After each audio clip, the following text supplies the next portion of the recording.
Future Ready Masterclass. So I'm glad that you've committed to being here as participants, because this is nice to be able to learn and to grow and to improve in our careers as educators. I'm coming to you from Beijing, China, which is where I live. I've been a career educator for about 34, 35 years now. And I've worked as a teacher in high school. I've taught college classes, but most of my career has been as a school leader.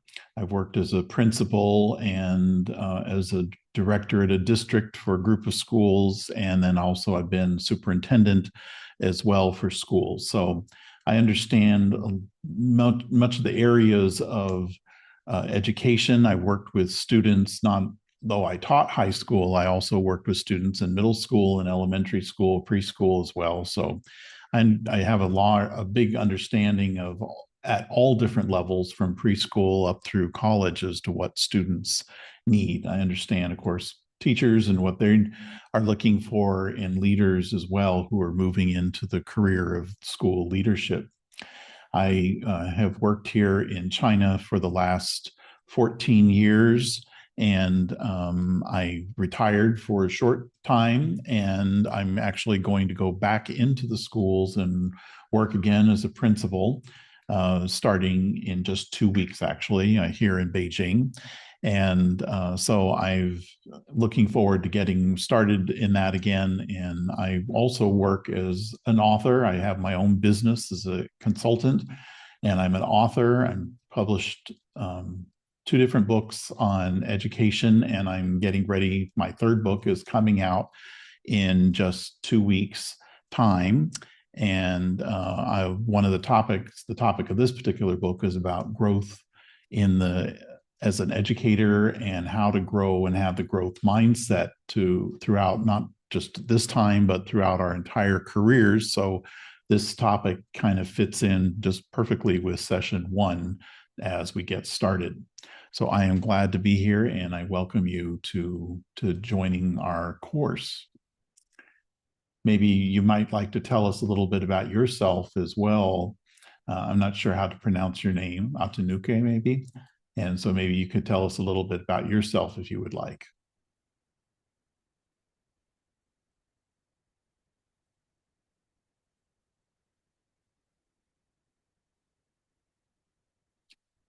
Not sure if you can hear me. I think so. Atinuke, would you like to tell us a little about yourself? Did you hear anything I just said? I'm not sure, because did you hear what I introduced myself with? I did. Okay, yeah, okay. There was some message on. I wasn't sure if that was cutting off the sound. No. All right. Okay. Well, let me share the screen. And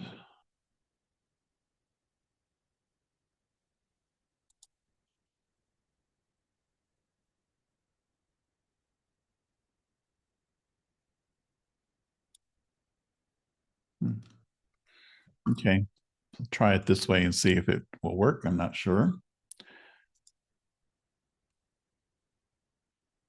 Okay.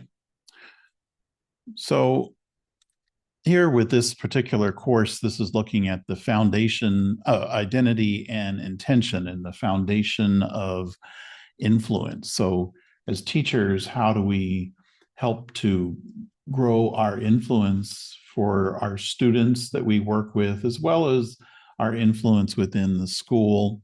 And certainly one of the ways to be able to do that is through our growth mindset.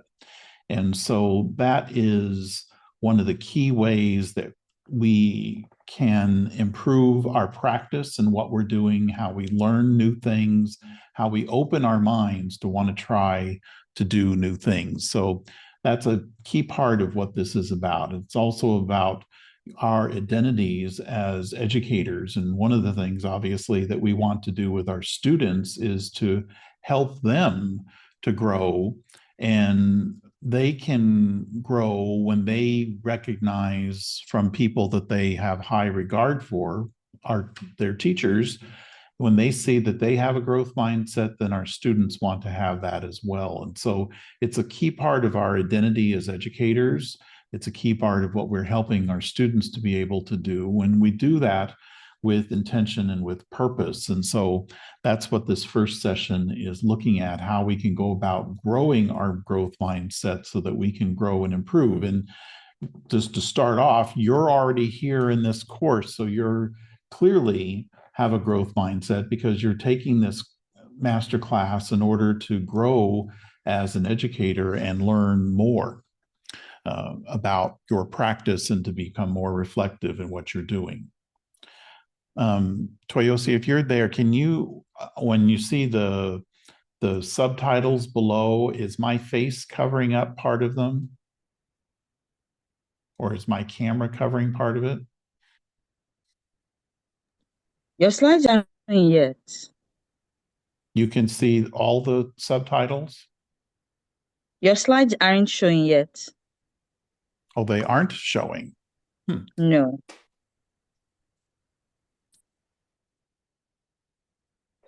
How about now?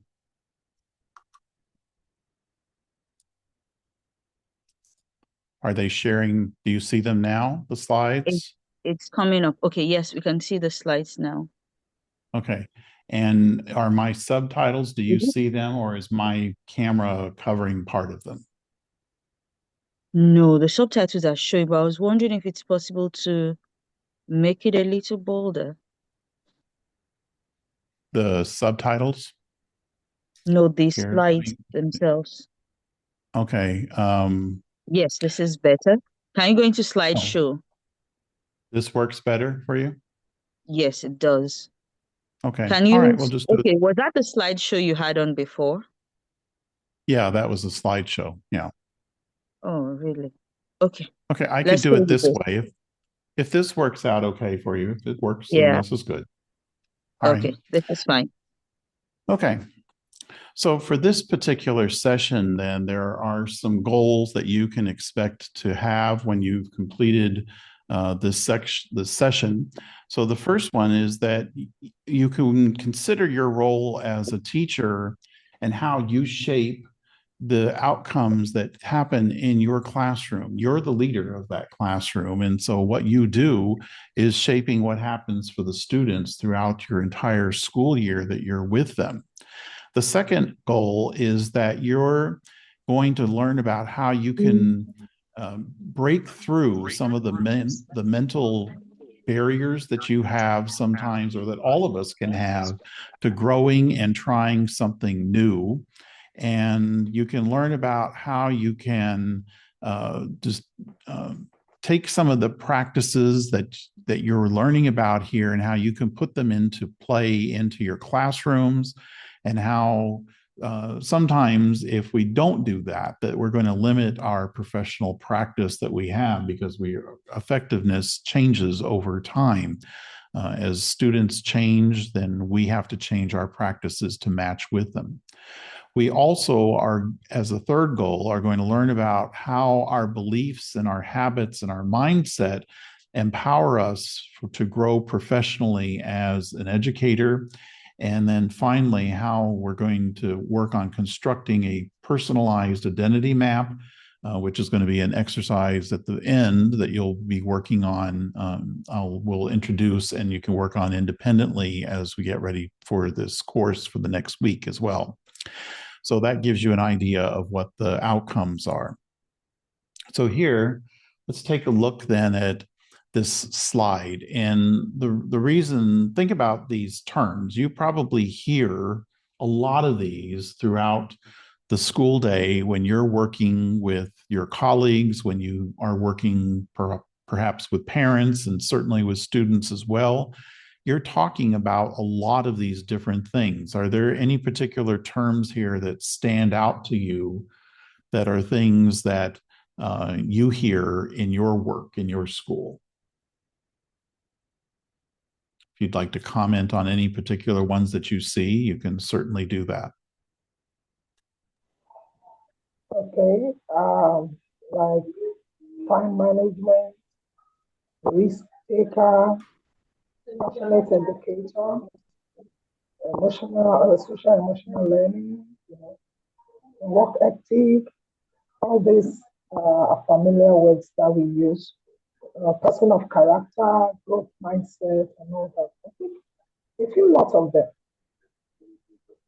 Yeah, so quite a bit of them, and some of them I don't know for you, but for me as well, some just are part of my personal beliefs, in terms of how I like to work my world as well. So it's not just about the school, but it can also be our personal beliefs and what we feel about these things.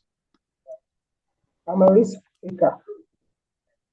Yeah, and certainly that's a big part of being somebody who is in the growth mindset. We have to take risks. That's absolutely true. And we're going to see that.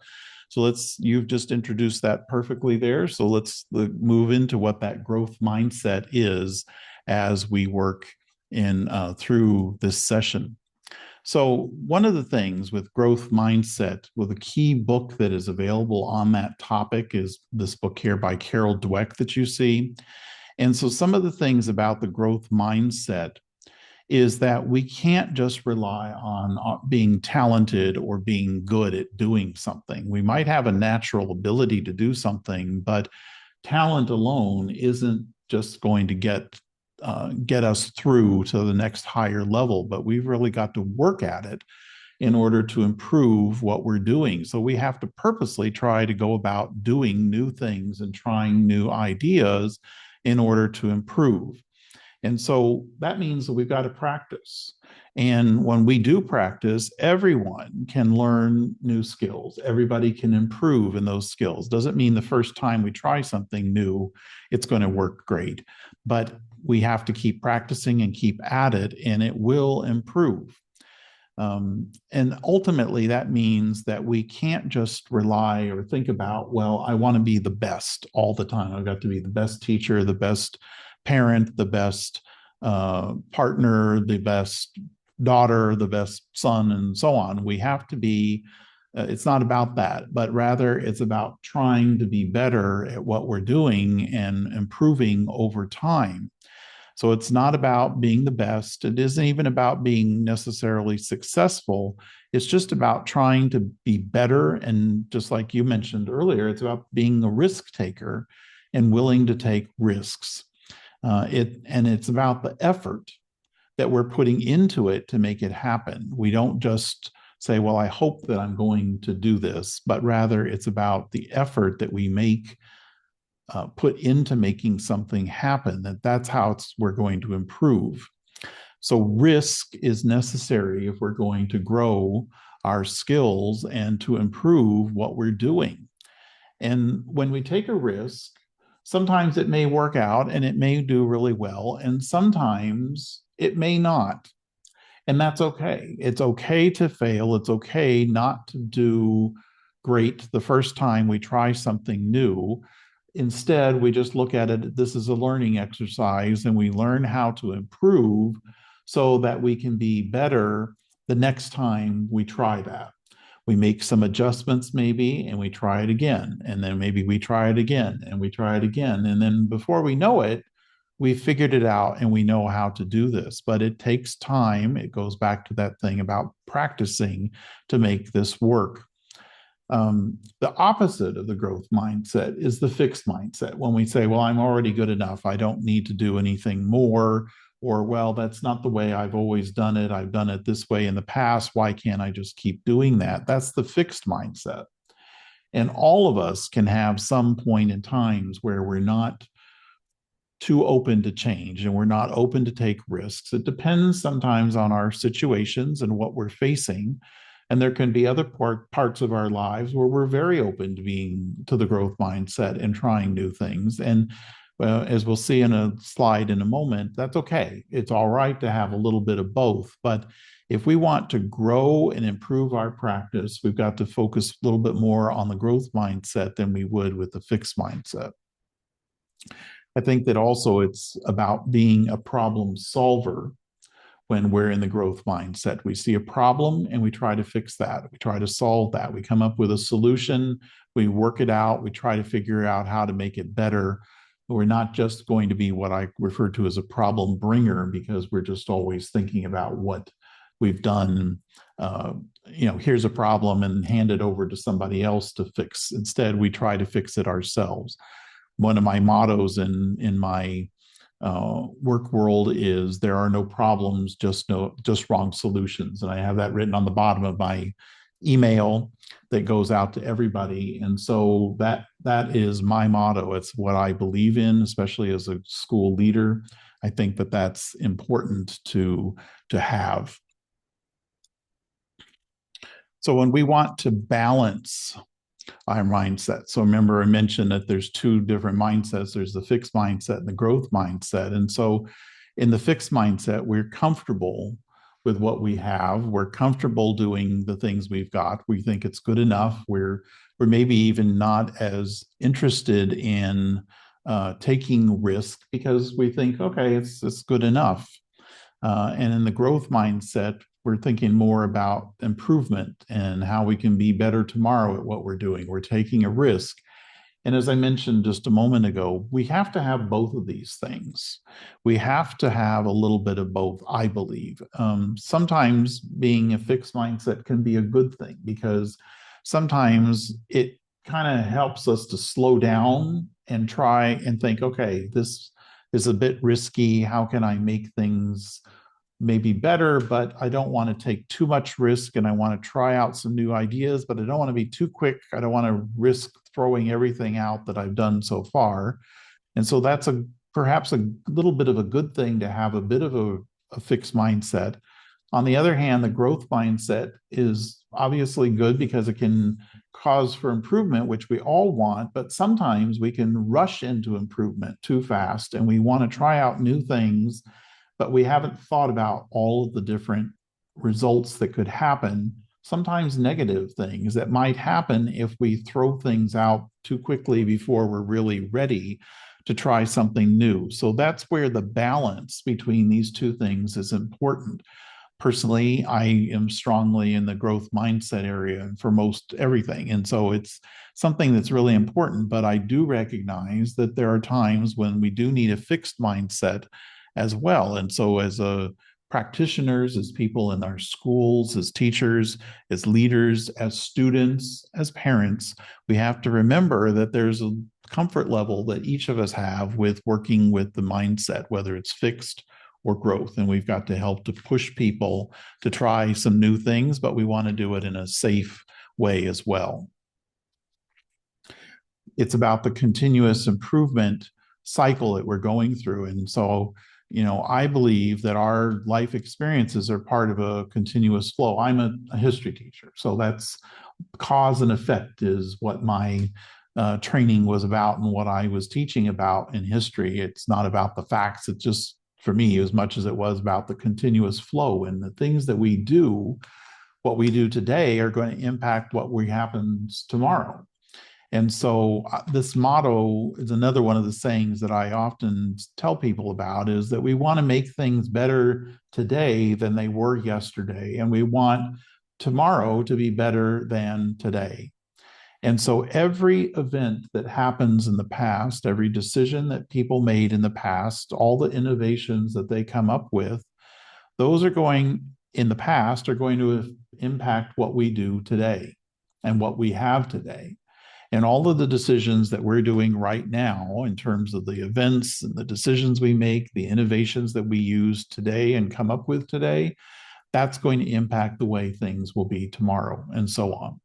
And so it's all about the continuous improvement cycle. And we're not going to be the same. We can't, there's the expression, you can't jump in the same river twice, is always flowing, the water is always going, and we can't walk the same path the same way every time. And so that's exactly what we look at with this continuous improvement. So when we think about our world, when we're being high-performing educators, Our growth mindset is our attitude that we have toward the work that we're doing. And it's our attitude about continuous improvement and how we can learn from others. So the highest performing educators are the ones that demonstrate that growth mindset. And again, and go back to the fact that you're here taking this master class, that automatically tells you and tells us that you're in that growth mindset because you are looking at ways that you can improve yourself, and you know that it can't just happen all by yourselves. You know, if we knew how to do things better, we would already be doing them. So we have to learn from others. That's part of what our profession is, the same as we expect from our students. We help them to learn when we're teaching them in our classrooms. We're helping them to learn so that they can be better tomorrow at what they're doing, so they can practice their growth mindset.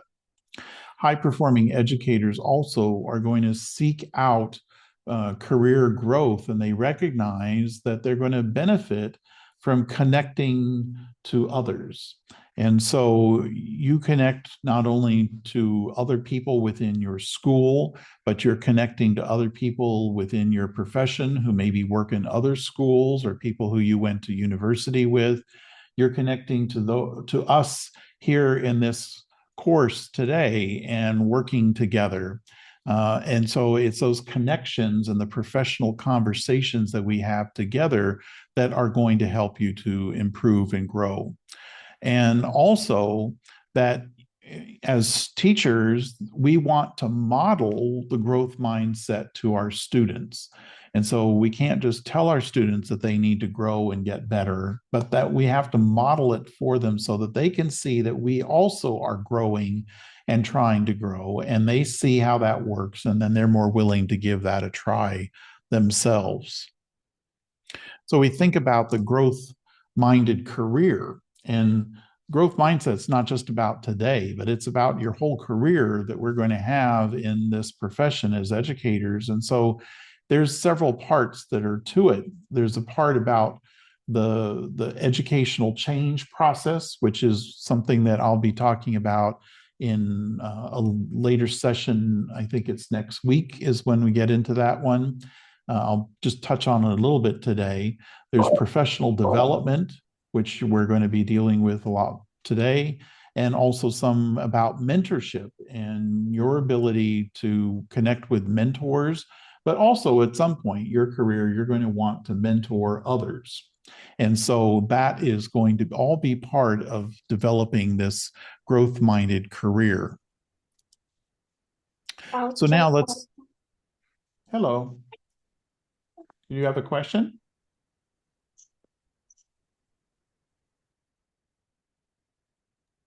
Sorry, I just muted her mic Oh, okay. because she came in with the mic on. Oh, okay. So we'll take a look then at the change process and how that works. And we'll just have a very short introduction to it. As I said, we're going to go into this more in next week's course about change itself. But change is something that sometimes we can be a little bit afraid of. Sometimes all of us, we hear something about change and we get a little bit anxious and we're a little bit intimidated by it, maybe a little bit afraid of it. But that's a common feeling that all of us can have when we know we have to change things, because we know what we're doing right now, and sometimes we feel comfortable with that, and we may not want to change. But it's important, especially when we're working in an organization, that we want to change, and we want to be able to help to make the organization better. That's our purpose in working for any organization, whether it's a school, a hospital, a restaurant, hotel, any kind of business. They want to do things better and improve. And so we have to change with the times in order to make that happen. But with change, we could try we can see something and we can think, well, that's a great idea. We need to implement that. We need to come up with this change. But if we haven't shared the ideas behind the change with everybody in the organization and all the people who are involved, if we don't do that, if we don't put enough thought into the implementation and we don't help people to buy into that change, it's not going to work really very well. So change has to be intentional. And so as teachers in the classroom, if you want to do something different and new, it has to be intentionally planned, and you have to help to prepare your students to do that. And so acting intentionally is really very important.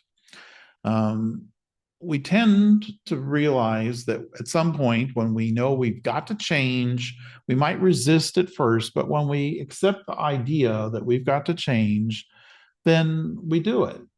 And typically, once we've changed and implemented the change, we like what we get because we like the better results and we like how it's working. And we don't really want to go back and do it the old way. And so change does happen. It may not always be easy to take at first, but it does happen. And when it does, it's often going to be for the better. And so those are some things to keep in mind when we think about change, because this is an important part of how we grow in our profession, especially the longer we're in the profession. We're going to see lots and lots of changes that are going to take place in our profession and how we teach and how schools operate. And so we have to, change is just a fact of life in an organization.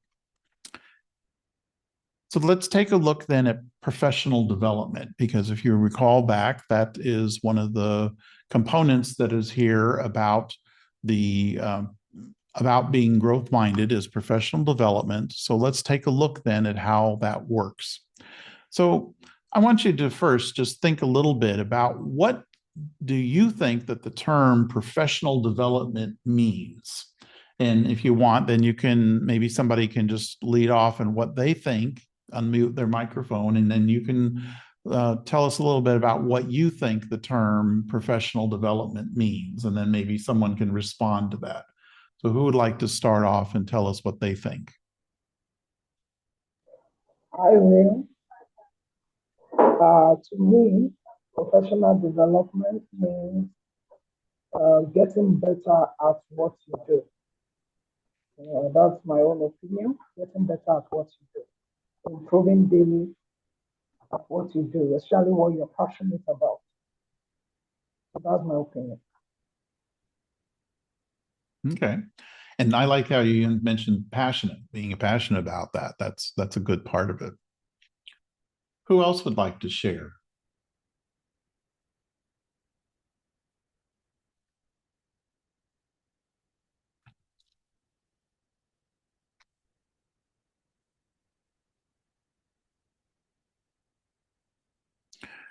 Okay, so that's certainly what we're doing, and how we get better at what we're doing certainly does matter, and that's a big part of why we're doing professional development.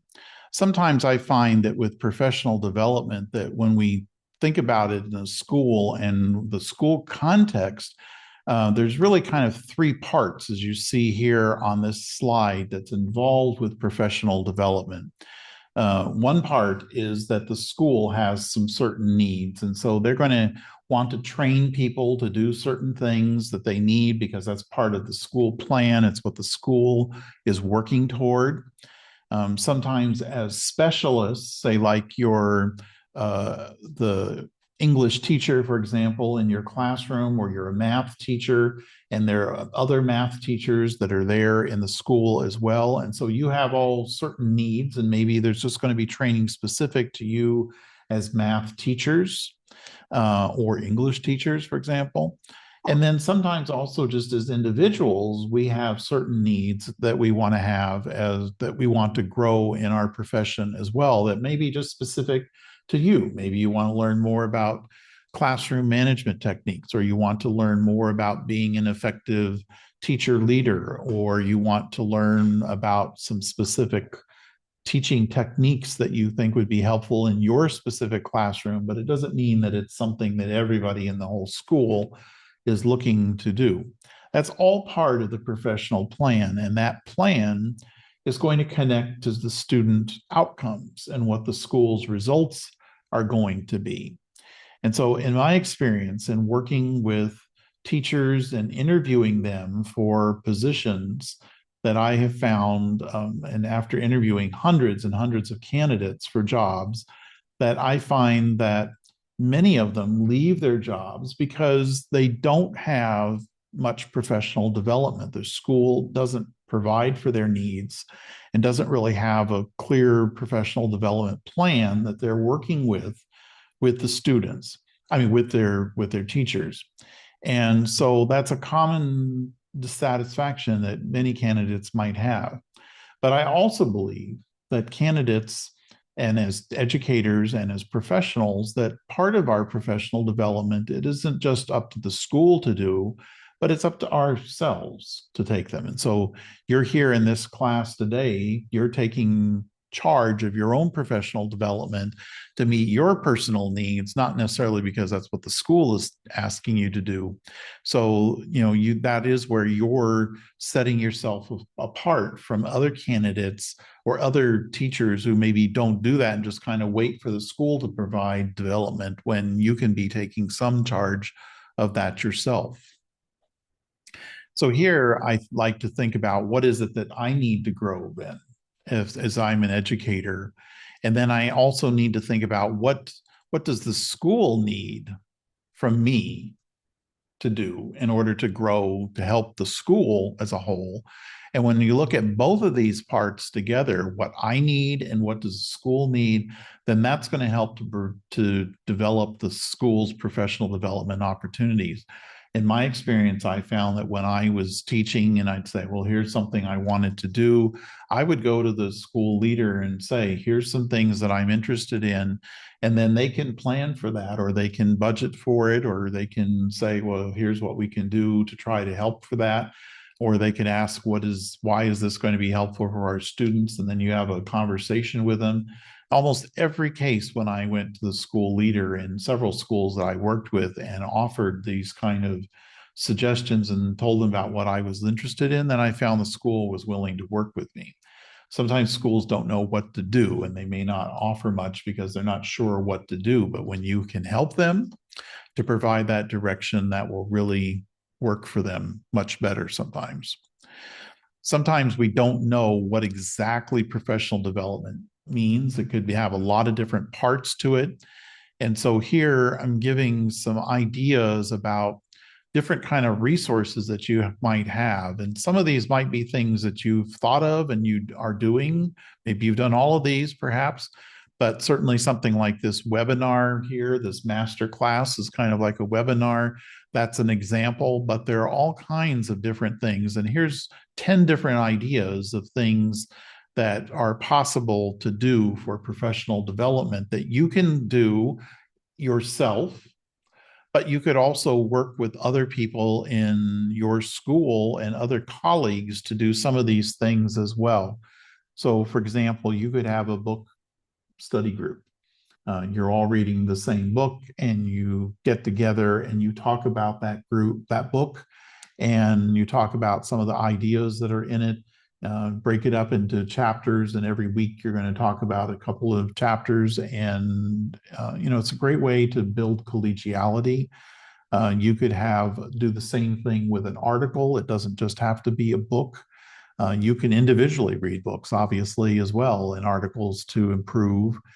There's so many different podcasts that are out there that are available to people in all kinds of fields, not just education, but health and history and all kinds of topics, the sciences, all kinds of things that are available that you could look at. And many of them are free. Most of them are, in fact. And so it's something that's easily available to all of you. You could do site visits to other schools. Maybe you could suggest that to your principals that you work with and see if there's a nearby school that you could go to and visit and build some connection with colleagues that are in that school, but just to see how the school works and how it operates. You could do an online course like this Masterclass. There are other courses that you can take through places like Coursera, for example, online that offer free courses that are available. And so it's a great way to be able to improve that way. And often they're self-paced, so it makes it nice. You could use AI as a partner in your work that you're doing. You could ask AI questions, it can respond, and you could have an online conversation with the AI partner to talk about some of the topics, and they'll give you a lot of different ideas. Doesn't mean everything they're saying are correct, and doesn't mean that it's always possible to do, but it just gives you another idea of where you can get some ideas from them. You could have observations from other teachers in your class and your school that you could go and watch what they do and learn from what their practices are in the classroom. And you have a conversation with them afterwards about what you saw and why are you doing it that way? I've never seen that. Can you explain what your thinking was? I noticed you had it organized this way in your room. Can you tell me about that?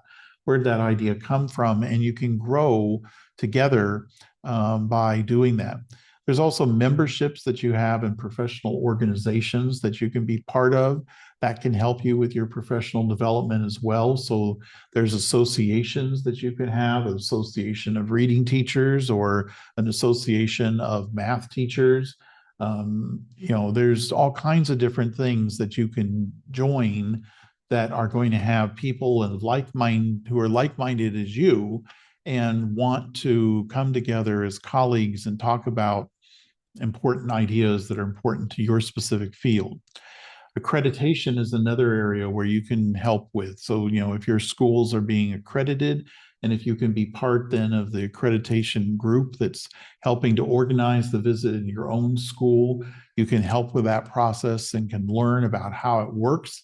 And ultimately that can even lead to you going to other schools and helping them with their accreditation process as you visit them. So all of these ideas are things that you can use then to help to grow your practice, to improve as your mindset about how you approach your practice in your field. I find that a lot of times when people are looking to professional development, that they might resist a little bit, and there's often tends to be a few reasons, but they're kind of grouped into three categories as to why they are not open to the growth mindset as much. And one of them is because they think about the money. Well, it costs money to have professional development, but all these professional development opportunities, the 10 that I just mentioned, many of them have no cost at all or are very, very low cost. And so money doesn't have to be a barrier. You can find so many podcasts and even free courses that are online that don't cost anything that can be done. Time is certainly a barrier sometimes, and we might say all kinds of reasons why we can't do something. Maybe it's a new child that's just been born, or your children are a little bit younger and they need more help, or they're a little bit older and they're getting ready to go to college, or all kinds of things that can block us because we think about time. But I also think about it this way: when there's something that we really want to do, we want to have some fun. It's funny how time always can find a way to get it done when you want to get out and have fun. But instead, we need to think about how can we use our time in order to benefit ourselves professionally so that we can grow, because we're going to carry that with us throughout our entire careers as we move ahead. And then I think another part is about the self-esteem that we have and self-talk. Sometimes we think, well, I can't do that.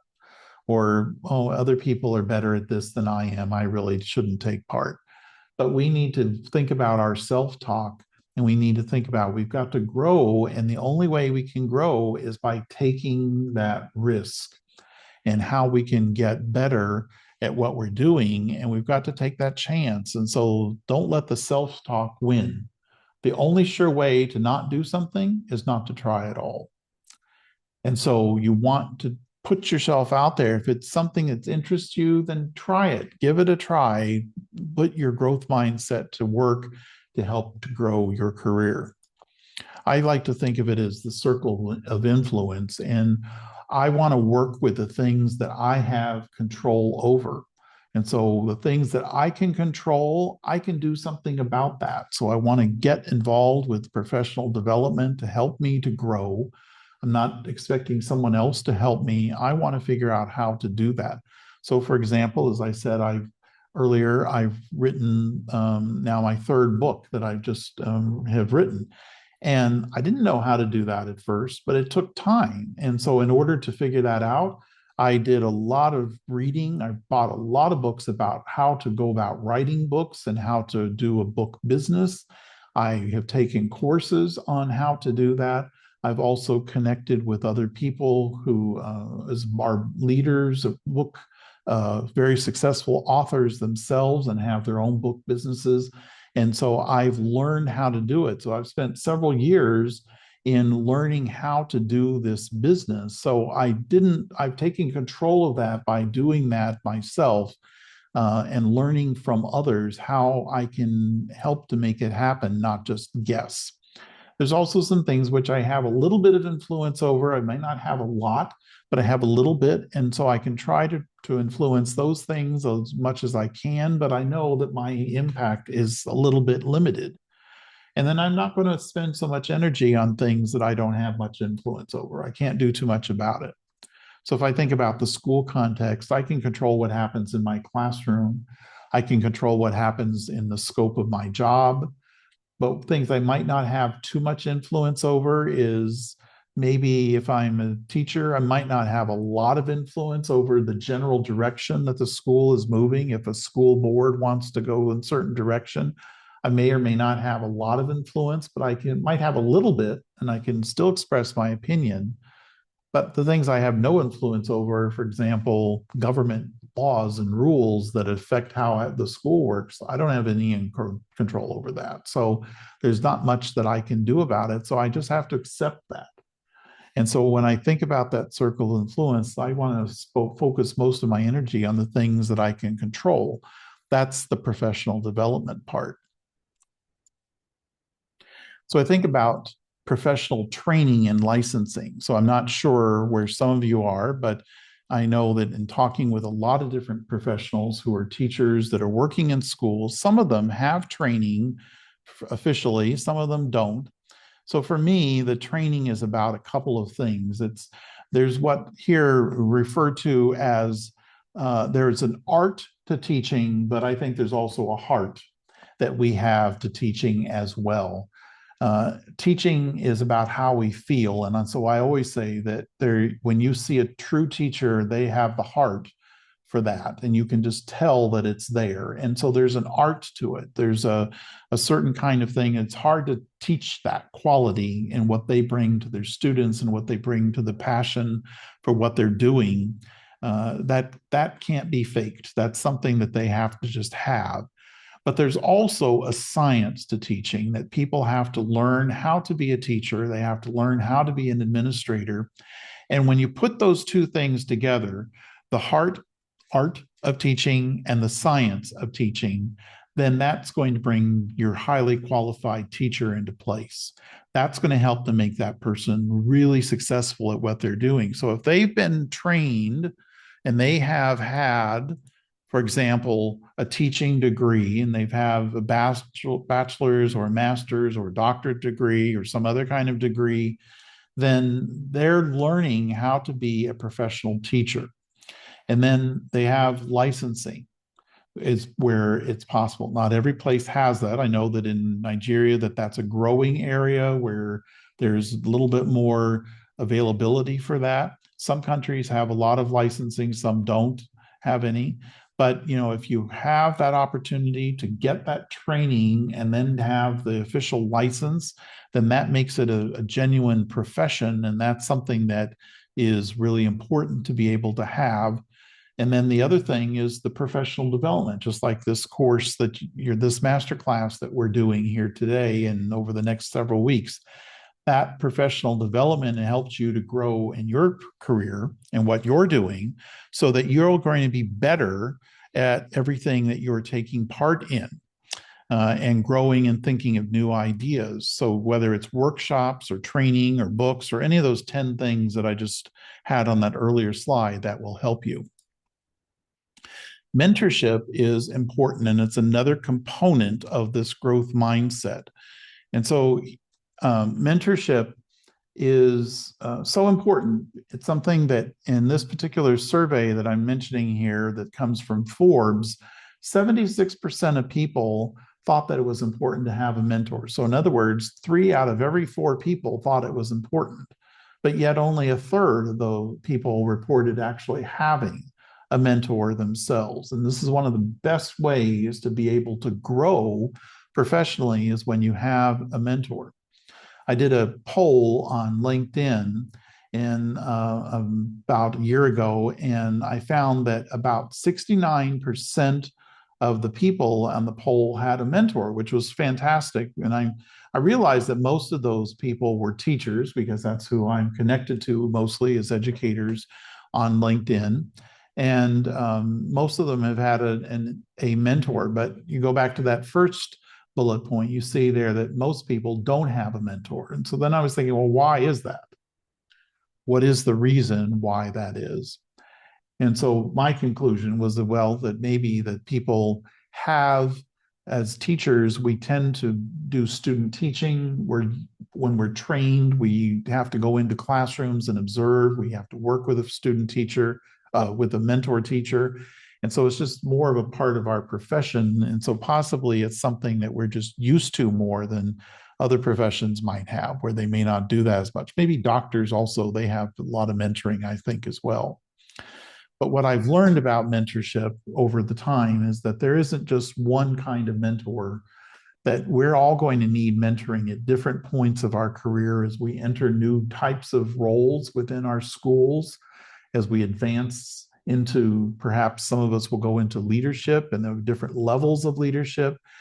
We have to learn different things. And so we're going to need mentorship and mentoring along the way. And it's not just a one-time thing, but it's over throughout all of the stages of our career. And that's just like students in our classrooms, right? They all are at different places. They all have different reading levels. They've all got different level understandings of the levels of math, for example, and how that works. And so they have different needs. And we as professionals also have different needs as well. So that's where I'm thinking then of the new kind of a framework of mentorship. And so part of it is your personal relationships that you have with other people who you value and care about and work with professionally within your school, or maybe people you worked with in the past, or people who are colleagues maybe but in other schools. That's one dimension of mentorship. Another dimension of mentorship is that you're learning from books and courses, trainings, like you're doing this Masterclass, collegial discussions that you have with one another. Those are all things that are going to help you to grow in your career. So it's not just your one-on-one conversation that you have with another person, but it's learning through these other things. And as I mentioned, for example, with the books, I connect to an author who has written 68 books of her own. And so originally it was just reading her books and taking several of her online courses. But now I have also a monthly discussion group that I'm part of, that I joined, that she sponsors as well. And so those are all things that have helped me to learn from her. She's one of my mentors, even though I don't have one-on-one conversations with her directly, but I'm still able to have a very deep connection with her.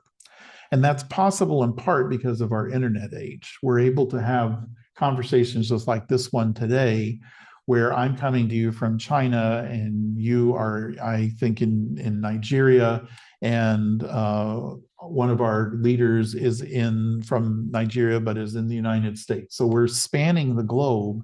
And this is only something that is very recently possible in our world. And so we all have connected together here. The 7 of us that are in this room are connected together because of our shared personal interests in something. And it doesn't really matter what country we live in. We don't have to live in the same city. We don't have to work in the same school. And so mentorship helps us to be able to do that. And so we can have common interests and advance our careers and still be able to share regardless of our experiences and regardless of what we do. Toyosi and I were part of a roundtable discussion about a year and a half ago or something like that. That's how we've met. We've done a few webinars together. We have regular conversations online We've shared quite a lot together. She's helped me in launching some of my books. I've helped her in various things as well. And so we have a common connection, even though we don't live in the same continent, we don't live in the same country, we don't live in the same city. So that's all thanks to the internet and thanks to the things that we're able to do because of it. So I urge you to also think about the same kind of things you can do. So here, how do we plan our path forward? So think about this a little bit. So there's some goals that you can work on and how you can grow your career professionally. And so there's two types of goals. There's these SMART goals, which are smart. They're short-term goals. They're measurable. They're achievable. They're relevant. They're time-bound. And that's the type of goal that will help to advance you over the short term, over things. But there's also hard goals, and these are the really big goals that you set for yourself. I want to get a doctorate degree, for example, or I want to move into, maybe if you're a teacher, you want to become a school principal, something like that. That's a very big goal, and it's going to take time to get you there. And so you've got to think about, how do you make what's impossible possible? And you've got to dare to dream, and that's taking it one step at a time. And so how do you plan that in order to make that happen? If we think about it, it is possible, and it doesn't have to take that long. If you think about the span of history, the very first airplane flight was, I think, something like 12 seconds long in 1903. And just 69 years later, people flew to the moon. And so that's daring to dream big and to think about things that can happen. And you can have those same kind of dreams. You can dare to dream big and achieve magnificent things in your life and in your career by using the hard goals. And so one of the things that I think helps us to do that is when we have what's called the cycle of plan, do, study, act. And so you can see here the different stages. We think about our plan and what do we want? What's our goal? What are we thinking about? How are we going to go about making that happen? And then we do it. We think about what is the steps that we've got to do to put it into place. Step 1, 2, 3, 4, 5. We work it, we work the plan, and then we study the results so that we know what is it that we're doing is effective. And how do we measure? How do we know that we're doing is something right? We can't just say, well, I feel like that's the right thing. We've got to know, what's the data tell us about what we're doing is effective. And then finally act on that data, adjust our plan. Okay, maybe this part worked really great. Fine, we keep doing that. This other part didn't quite work out as we expected. Let's make an adjustment. Let's make a modification. So how do we modify it? And then if we need to, we go back through this cycle again. This is called the PDSA cycle, Plan, Do, Study, Act.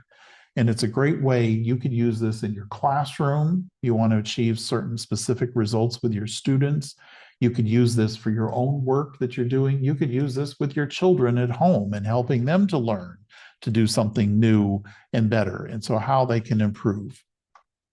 And so now think about your tasks and what you have. So in creating your identity map, is so think about what your experiences and your actions are that you've done in the past that have led to who you are today. And where are you today? And what is it that you want to do to get to your future? And so what are those actions that are going to help to lead you toward that future? And so you're thinking about 2026, but maybe you have a long-term goal to get a doctorate degree, for example, or you want to study a whole new career path, or you want to move into leadership, or you want something that's different, very different than what you have right now. And so what are the steps and the actions that you're going to make in order to have that happen? That goes back to this Plan, Do, Study, Act. And so where are you right now? What's the goal? What are you going to do to get to that goal? Then once you put some of those things into place, study it, figure out how it's worked, act on it, figure out what you can do to adjust and make things a little bit better. And that will give you that plan for where you see yourself in the future. And it doesn't mean that you have to complete it by the end of 2026, but it's going to help to get you there a little bit of the way, because you can take that and just chunk this into little steps along the way to help you to get there. So you might think about this map and how you're going to put this into place, and you can work on it over the next week and see about how that can work for you. And then we can come back and look at it for the week ahead. If you're interested in some of the books that are relating to this, here's some of the topics, the books that have helped to influence me and my growth as an educator and what I think about schools and organizations and mindset and goals and so on. And so I'm going to give you something here that's going to help you out. So you might want to get your cameras ready or get something here so you can take this picture. I'm going to give you a copy of my new book that has just come out, The Growth-Minded Educator. I just wrote this and it's coming out. So you're going to get the first copies because it's coming out actually on February 23rd. And so you can scan this QR code, or you can go to the link that's down below there, the book HIP link that you see, and you can download a free copy. It's complimentary to the people who are in this course. And you can then read the ebook online. So it's available to you as an ebook to read. And so it just gives you some ideas about how you can move forward in teaching and leading and growing your career as lifelong learners, and how that helps to model it for you and your students that you work with. You're also, I invite you all to connect with me. So you have different ways here that you can connect. If you're on LinkedIn, if you are on YouTube, I put up videos there. If you're on TikTok, I have a lot of videos there. And also Substack, I've got a newsletter there that's available. So you can scan any of those. And if you have those available to you, you can connect with me there. I am glad to be able to do so and to share with you. So that's the end of today's session 1. And so now we're going to have a bit of a break, I believe, and I've run over just a few minutes, but we've got a little bit of a break, and then we can get into session 2. Do you have any questions?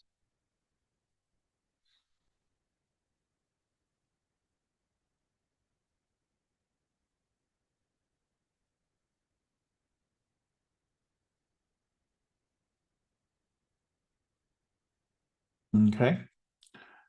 All right. So session 2 then, should we do a short break then? If you need to go take a restroom break or get up and stretch for a moment, we can have about a 5-minute break. Does that sound okay? Yes, please. That's okay. Thank you. Okay. All right. So then in 5 minutes, we'll be back to start up again. Okay.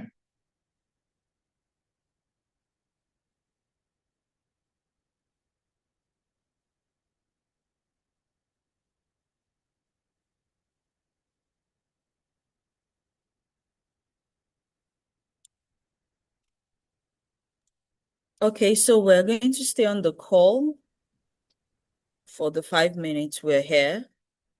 If you want to take water, you want to use the bathroom, this is the time to do that, and then we'll move on to session 2.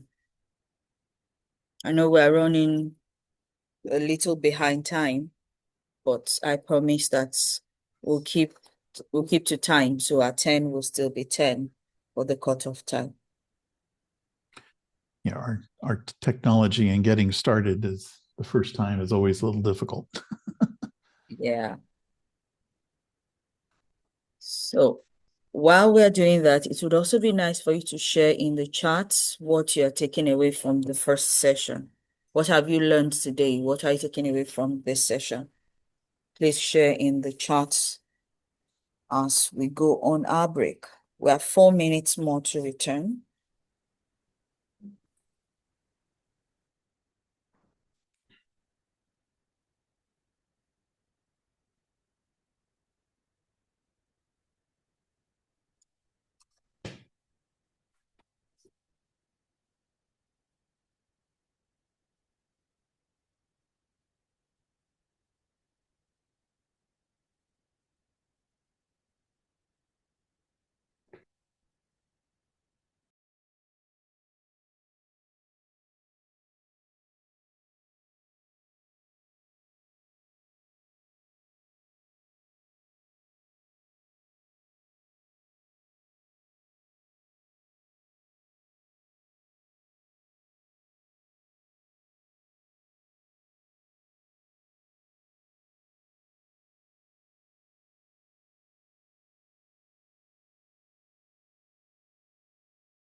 Okay,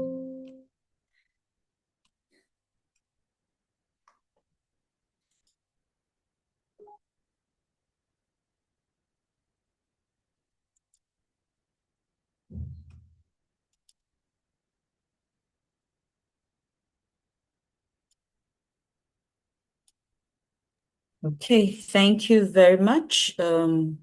Change has to be intentional. Practicing is what makes the difference between a growth mindset and a fixed mindset. What I need should align with what the school needs for me to grow. Absolutely, very true. So we're going to start our next segment. Please pardon me, my video is going to be off for a while, but I'll share my slides, which is what you really need.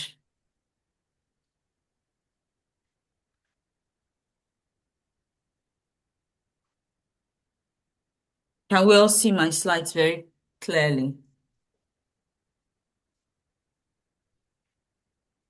Yeah, I see them fine. Okay. Thank you, Kelley. Very So clear, very today, clear. in this second session, we're talking about designing the transformational educator. Remember that the goal at the end of the program is for you to be better than you were, is for you to scale up and to have goals that actually work. So we're going to be talking about practical strategies that can help you to turn your good intentions into reliable results. Because let's face it, good intentions aren't enough on their own. Yeah? If you're with me, I need you to go into the charts and put in that comment. Good intentions are not enough. Go into the chat and type in good intentions are not enough. That's how I know that you're in class this morning.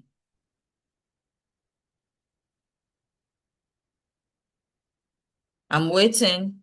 If you're in class this morning, you are in session 2. Please type good intentions are not enough. Thank you, Kelley. Mrs. Stay, Atinuke, good. Mr. Chinedu, that's concept, I believe. Who else is here? Uluwashun. Rolly was here before. I don't know if she's still here.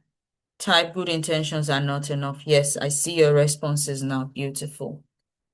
If good intentions were enough, many of us would have grown much bigger than we are now. Do you agree with me? So why do we have to talk about this?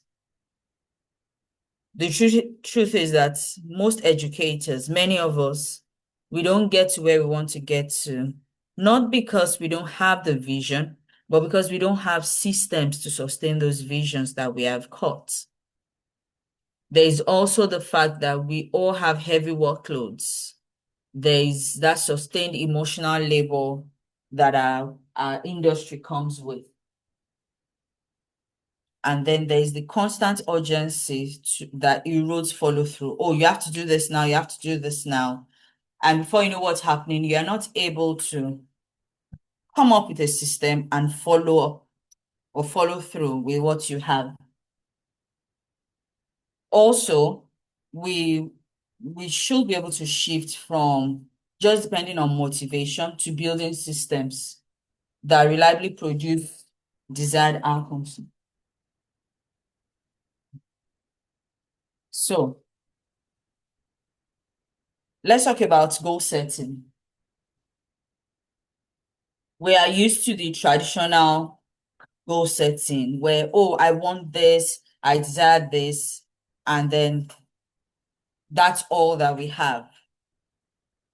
This depends on willpower and what I call burst motivation, meaning that you are motivated now. Oh, it's a new year. I have these goals. I have these plans. We quickly come up with plans and we set goals based on it. Then by mid-January, we've forgotten those goals. February, we've forgotten March.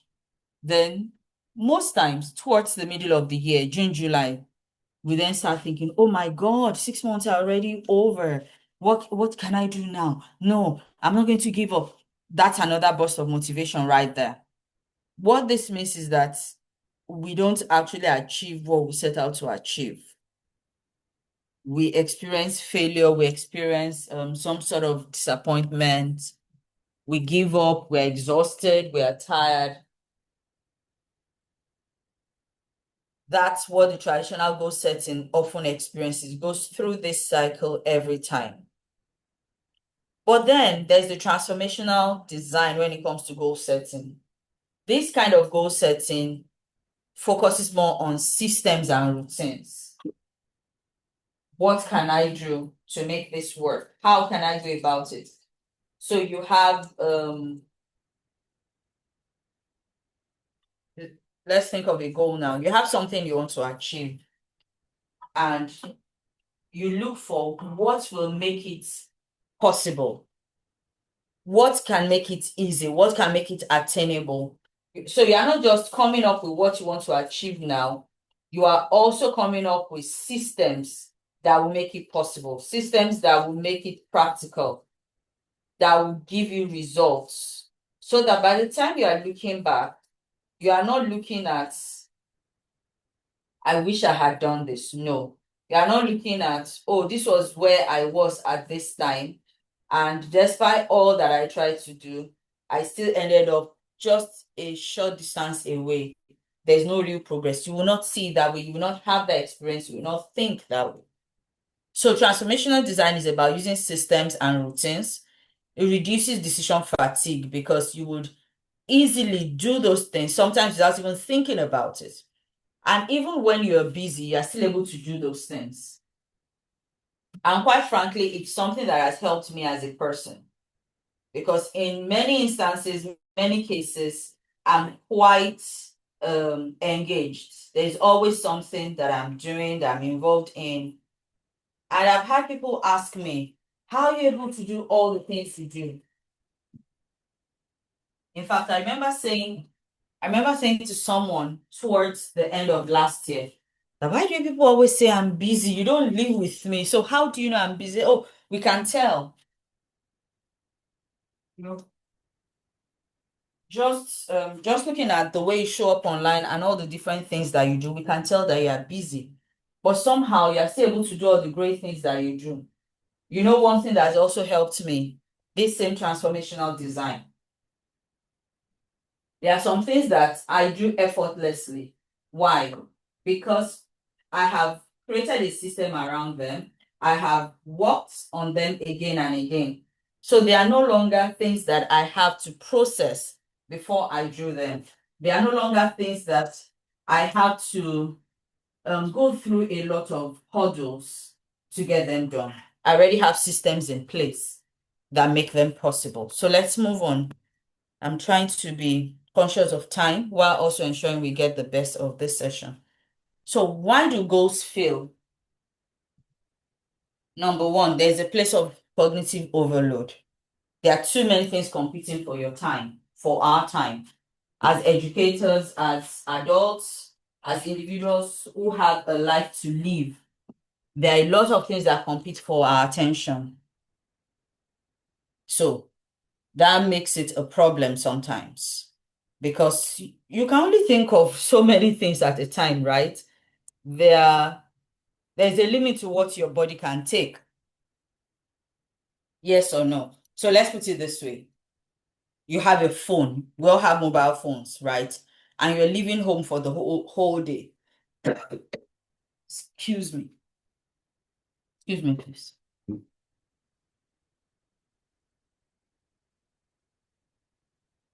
You're leaving home for the whole day. You don't have a power bank. So while you're leaving in the morning, let's say you have 100%, right? Then you start playing games on your phone. After a while, let's say there's a bit of traffic.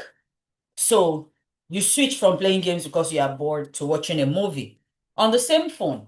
No power bank. You're on the road. Then you remember that you wanted to create some content, some video content. You start recording videos. Same phone.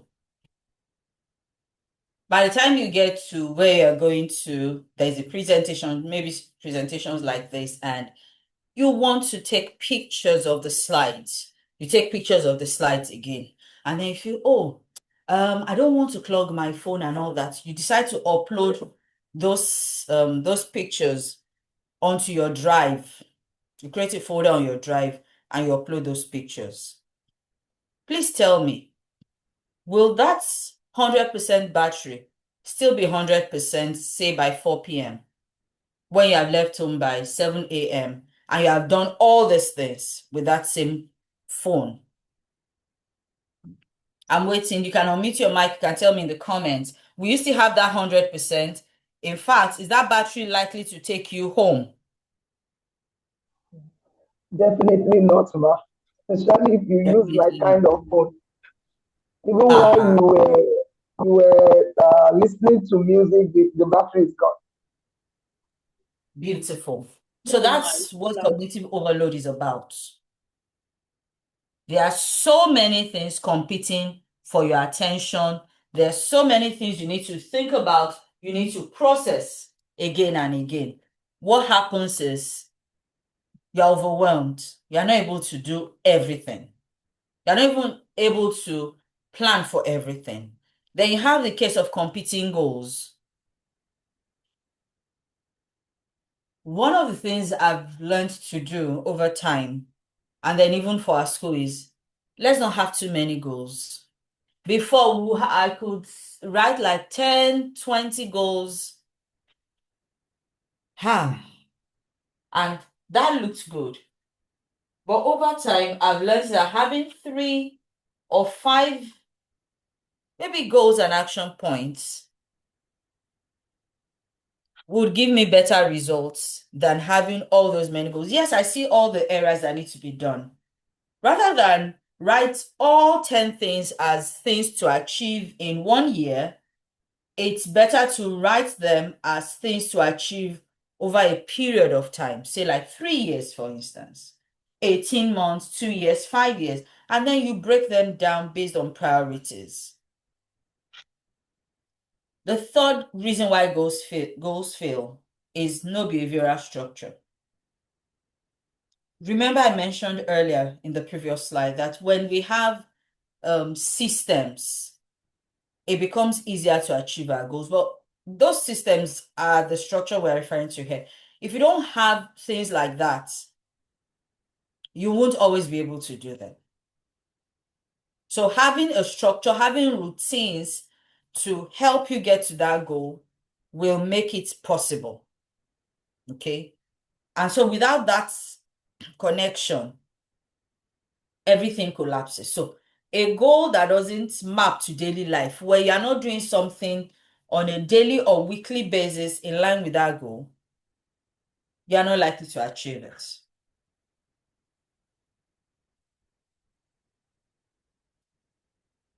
Some of the cognitive overload we experience as educators, I also mentioned, I pointed them out here. Burnout can result from constant teaching. We have admin tasks that we do. Whether you are the head or you are just in the classroom, we all have admin tasks tied to our roles. And these admin tasks are often endless. They come with a lot of deadlines. They are more often than not the things that put us under pressure. What are some of these admin tasks for you as a teacher in the classroom? Planning your lessons. Yeah. Planning your lessons, documentation for learners, documentation that the school expects of you. All those things end up putting you under pressure and taking a lot of time. So what happens is you are constantly under pressure, you're experiencing burnout, you abandon some goals, and then some other times you would procrastinate. None is in your best interests. Let's talk about the willpower myth.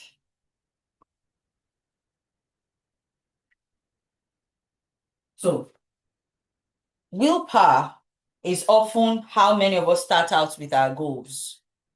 But it's a myth, because if you are simply relying on willpower, it's just like the example I gave you with the battery. It's not enough. You need other things, and willpower is not what will give you those other things. You need other things in place, other structures to help you actually get to where you need to. So when you rely only on willpower, it means that your success is only dependent on how you feel per time. And we know that feelings are fickle, feelings change. Excuse me. Just a minute, please.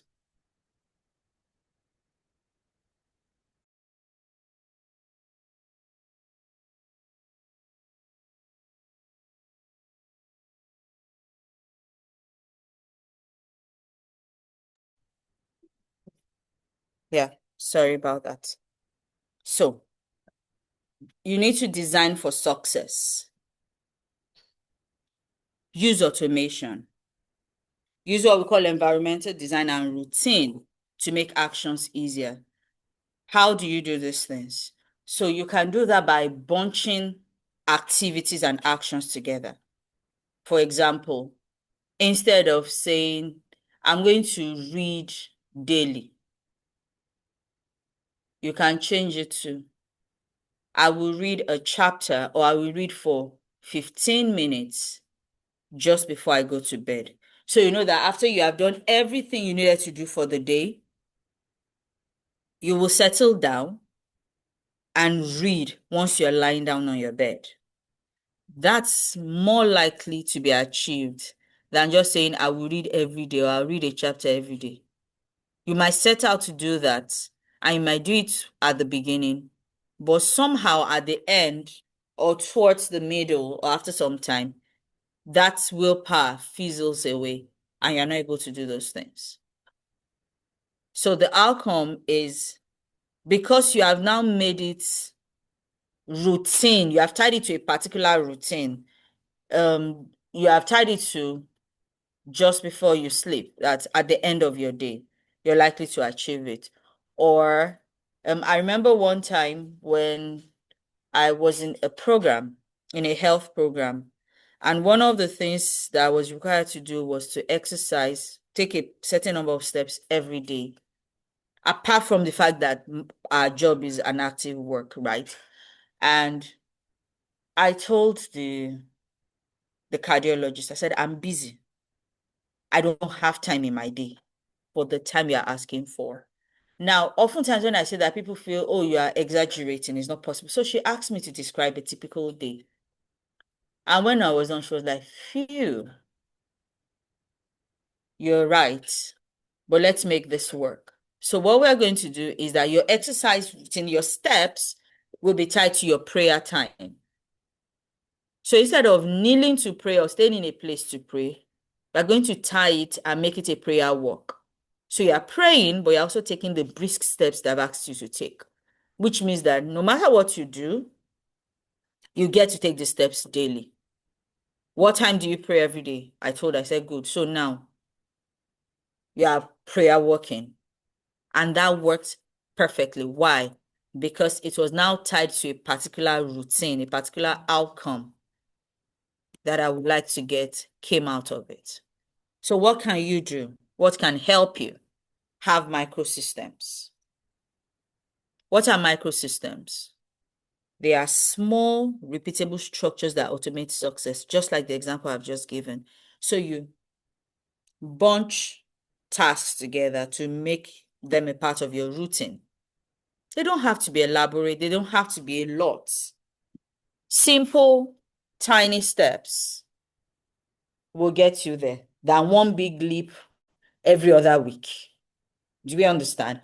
If we have simple systems, simple steps, simple actions that we take daily,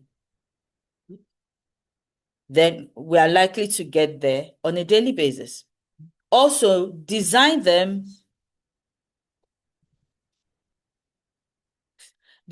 Sorry, just give me one more minute and then I'll continue.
I'm sorry, I'm actually moving.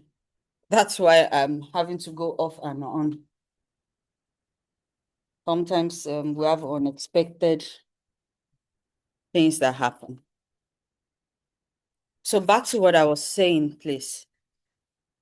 Make sure that they are low effort, meaning that even when you're tired, like that example I gave now, there were days where it felt very busy and I almost wouldn't have exercised or taken my walk at that time, but I had to pray.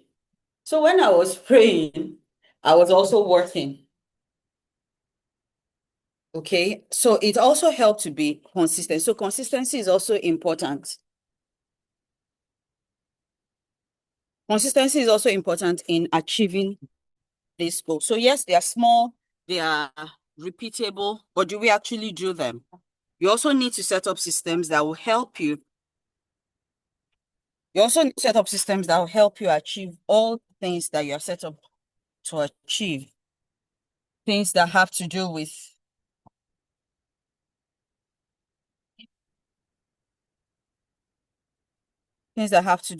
behavior. So let's look at this curve very quickly.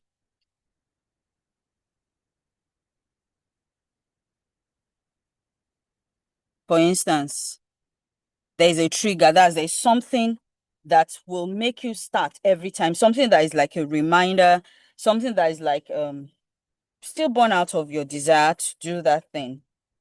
You start with it, and then there's a behavior that follows it. This happens, and I feel, oh, I want a different result, I want a different outcome. Then I take action. The action being a simple behavior that doesn't necessarily make me uncomfortable. I'll still go back to my example. I wanted to be healthy. On the outside, anyone looking felt, yes, this person is healthy. This person is able to do all these things. But I knew that I wasn't. So I tied it to what? To being able to pray. So that's a simple behavior. I am praying, I am working. It's not a big deal. It does not stress me in any way. From there, I get the reward that I want. I begin to have better numbers, isn't it? So what happens is there's a clear trigger. There's an easy action and then an environment that supports it. And what's that environment? Which is the last thing I'm going to mention in that particular incidence or example. The environment I needed was indoors. I didn't have the time I didn't have the time or even sufficient financial strength to register at a gym. But I still wanted to be able to show up, do the exercise, and get the results that I needed. So I had a trigger, I had an action, and then I had an environment that made it possible so that ultimately I got the positive outcome that I was looking for. So let's look at an example for you as an educator. So for instance, you are looking at what you do at the end of Friday, yeah, to be more effective. So that's your trigger. Once Friday is over, I need to do something to help me better. So what do? I have a 5-minute reflection that I've saved on my as a template on my system. So I open it and I spend just 5 minutes reflecting on the lessons that I've taught that day on that particular lesson. What can I improve? What can I do better? What's the next action? What's the next step? And then I review all these things in just 5 easy prompts so that the next week I'm able to do better. Once I've reviewed it, I plan for my next week. Or end of the school day. This is daily. That's the trigger for getting me to do what I need to do. So I spend 10 minutes decompressing. Either I am breathing, doing breathing exercises, or journaling. What's the environment that I need? I need a quiet space. All my learners have gone home.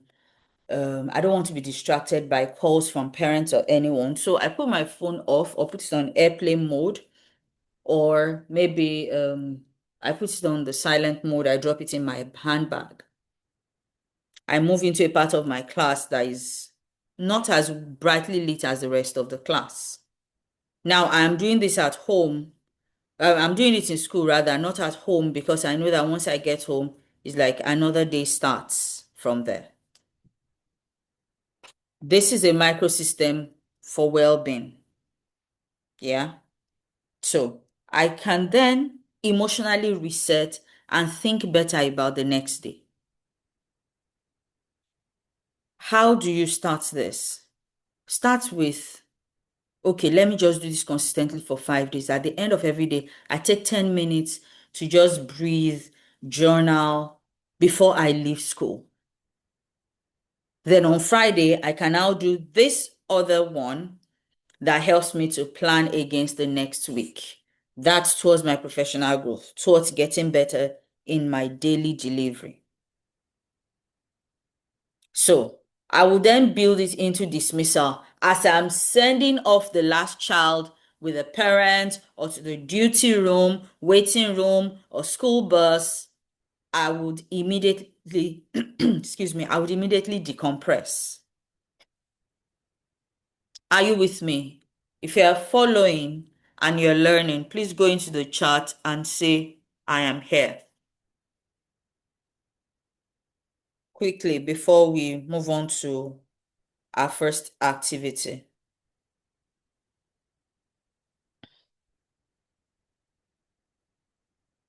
Okay. I have I am here from, okay, beautiful. Excuse me, please. So now, let's think of something. We are going to have this short activity. It's just a 5-minute activity, and then we'll go on. Remember that having a system, in this case, a microsystem. So we're not looking at a whole system now. We're breaking it down to different areas. We've looked at the professional growth angle. We've looked at well-being angle. And so we want to quickly come up with an activity, an action, a goal, right? So choose one goal that you have postponed again and again. One, and design a tiny repeatable action that you attach it to a fixed trigger time. Remember, I've given us some examples of trigger time. I gave you a trigger time of my prayer time. I gave you another trigger time of just before I go to sleep. I've given you the trigger time of as the last child is leaving my class. So think of one tiny repeatable action that you attach to a fixed trigger time, not a moving trigger time. For instance, just before I go to bed, the last thing you do is you are on your bed. So what do you do once you're on your bed? When the last child goes, there will always be a last child that will leave your class, right? If it's prayer time, you would always pray. If it's maybe the things that are consistent for you, things that you would definitely do, those are the trigger times that we're talking about. So choose one postponed goal.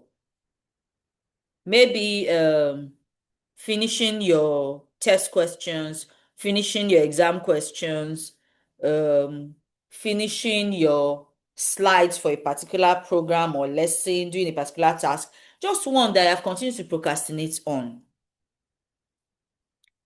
Now, yours could be that, or maybe it's a book you're planning to write and you've had the idea for so long, but, oh God, so can you build a trigger time for it? Or can you attach it rather to a trigger time? So you are not going to say, I'm going to write my book. I'm going to write 3 pages.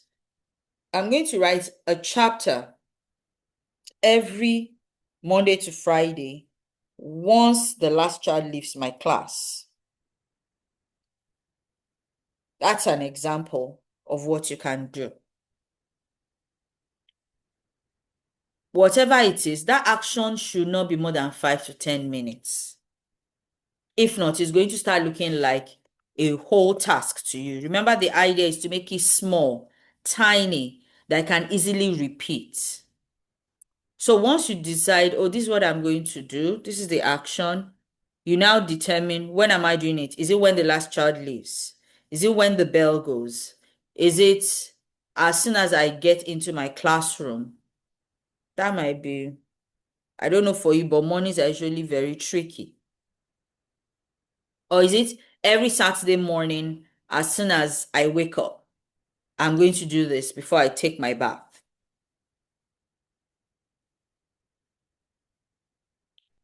This activity should have been 5 minutes, but I'm giving us just 3 minutes. Remember, we are managing our time.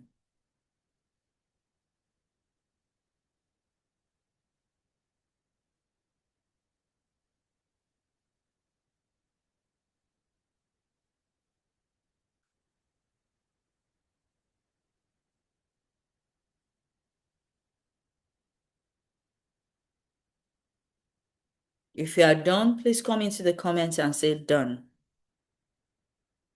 And in case there's anybody who feels, oh, I don't have any postponed action, I don't have anything I'm trying to do, please let me know.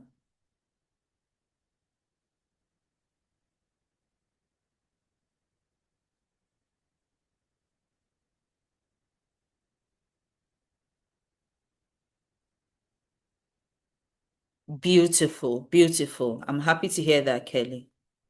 By the way, Kelley is a multiple time author, so I'm not surprised that he's writing that he needs to plan a trigger time for.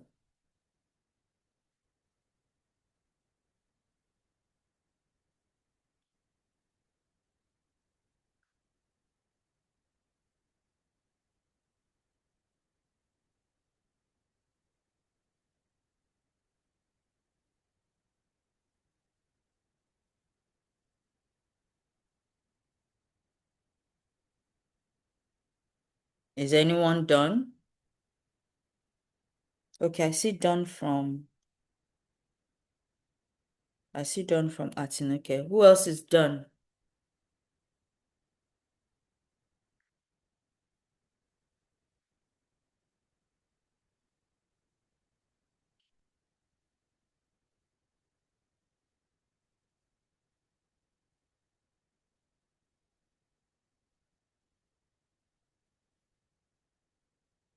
Are we doing this task? Or is it we have just 1 more minute for this task. So is anyone else done? Okay, thank you, Mrs. Stay. One more person and then we'll move on.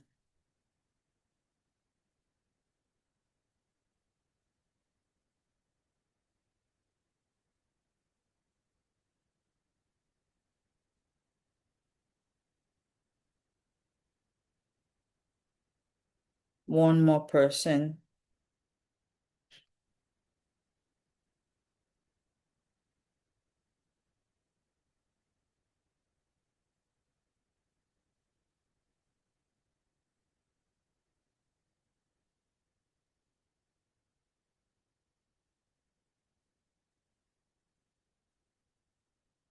Okay.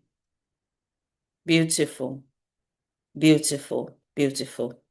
I like how very practical is this. As soon as my children start to eat, I mark all the work done for the day. That should be, I guess that meal is towards the end of the day already. As soon as the last child leaves on Thursday, I plan content for the next week's work. Fantastic. So this plan you just shared now for planning work for the next week, I used to do that. I did that the last time I was a class teacher, and it really helped. By Thursday, I would have planned all my worksheets from beginning of the term. I'd made a copy each. Then by the Thursday before, I would review the plans for the next week. I would run copies, all the copies for the next week.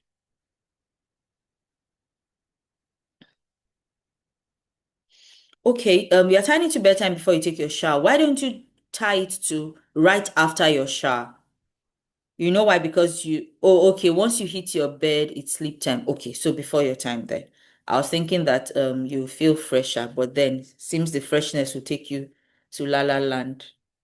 Fantastic. So please make sure you have this written out and you're working on it.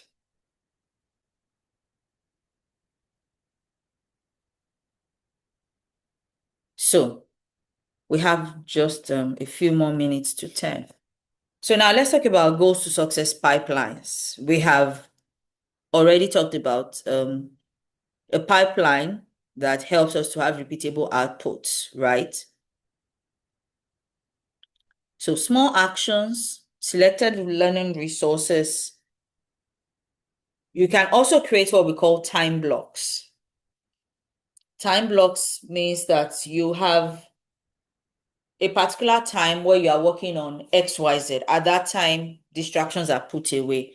No phones, no screens, no interruptions, just you and your deliverables. I call that beast mode. There are times when I have a lot to do, I'm like, I'm going into beast mode now. I can block out 4 straight hours, and in those 4 hours, I can deliver the work of 1 week in those 4 hours. That's what having time blocks do for you. So you can create time blocks in each week. I'll be sincere with you. I don't think you can create time blocks in each day as an educator because of the way our work is. But if it's in each week, that might be more practical. Let me give you an example.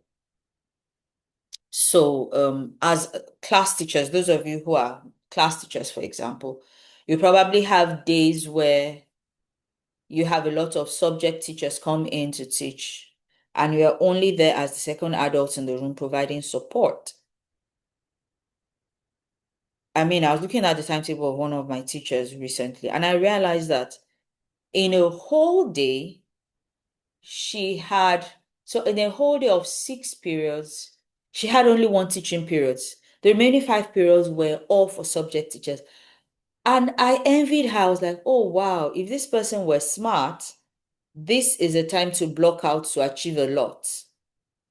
Yes, she's providing support to those teachers. She has oversight of the room from time to time.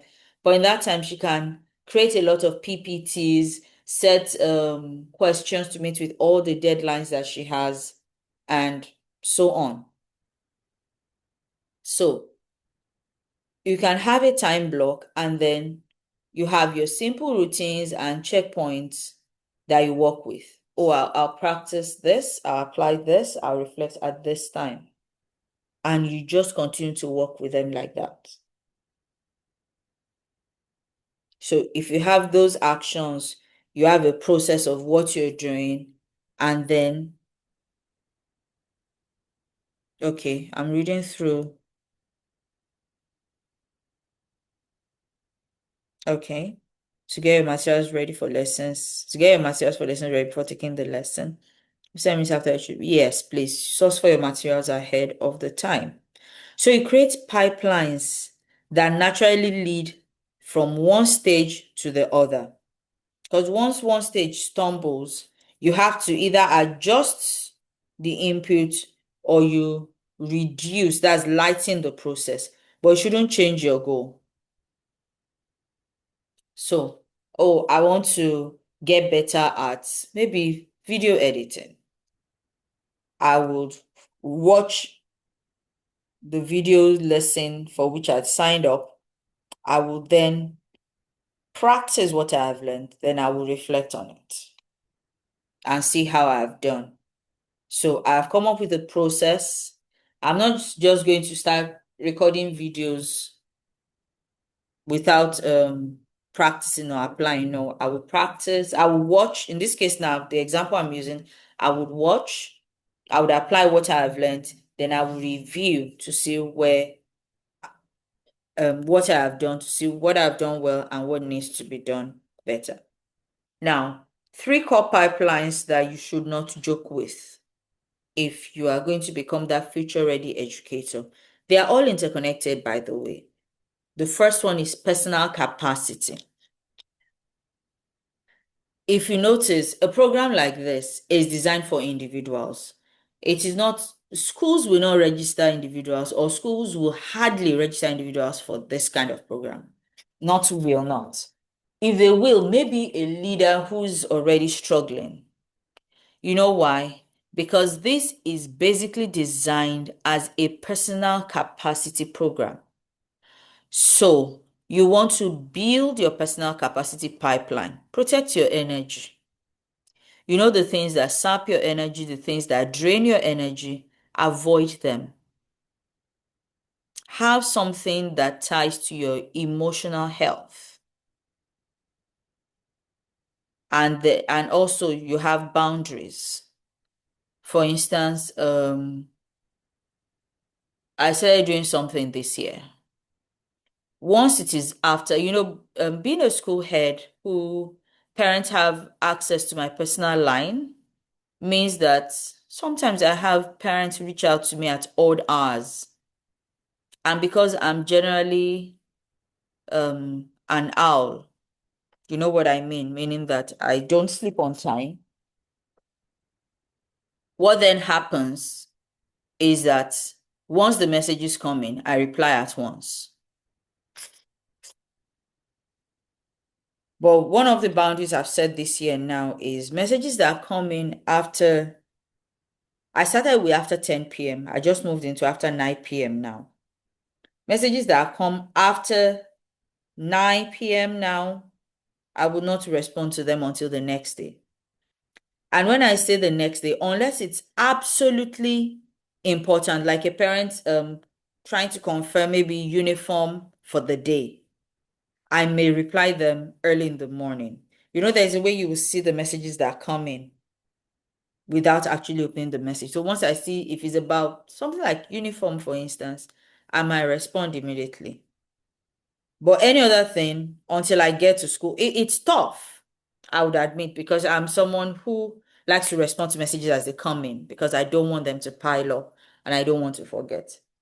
But it's helped me. The other day, a friend started sending me messages as early as 4 a.m. Now, while I sleep late, she wakes up early. So she wakes up around 3 a.m. But she would have been asleep from like 8 p.m. So she started dropping messages from 4 p.m. So by the time I was up at 5, I saw that she had sent a lot of messages. I didn't open them until around 9 a.m., meaning that I got to work, I settled in for the day, welcomed learners, did my morning work before I then started to respond to messages on my phone. Now, the downside to it is it meant that I had a considerable number of charts to read up. But what I noticed that day was that I was in a better place mentally because I didn't start my day with social media or responding to messages and all that. It was a boundary I needed to set for my own emotional health and to protect my energy. So if you come up with a personal capacity pipeline, then you are going to be able to show up for your students and colleagues with clarity and resilience. The next thing is the professional growth pipeline.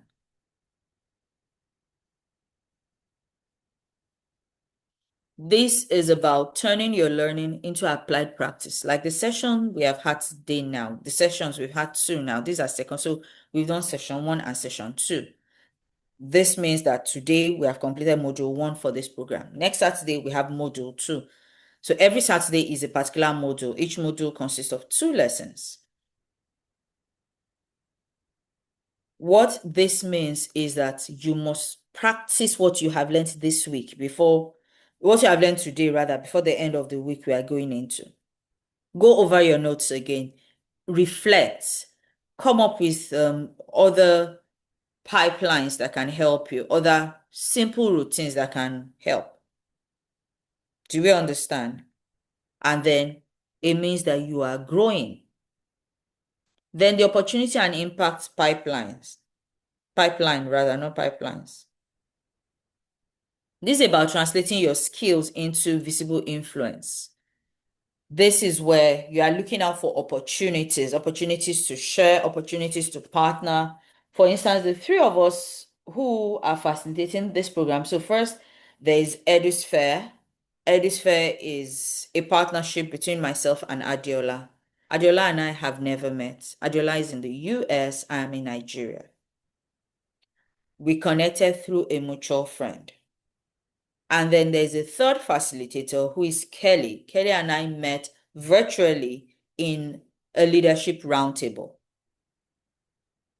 And then we connected. And from there, we have shared platforms. We've spoken together at different webinars.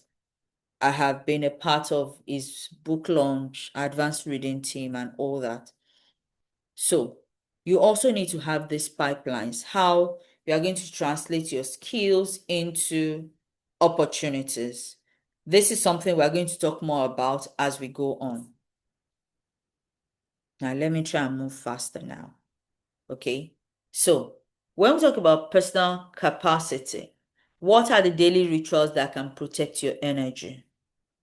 Is it about having brief movement? Is it about hydration? Is it about having a 10-minute focus block to preserve your cognitive energy? I told us a block I created now. Once it's a particular time, I do not respond to, excuse me, work chats, except where absolutely necessary. And then I might still do personal chat late in the night. But once I wake up in the morning, I ensure that I do not start my day going on social media. That's protecting my cognitive energy, but it also helps my emotional health. And that's about a boundary that I've set in. Emotional health. Do you do reflective check-ins? Do you debrief with your peers?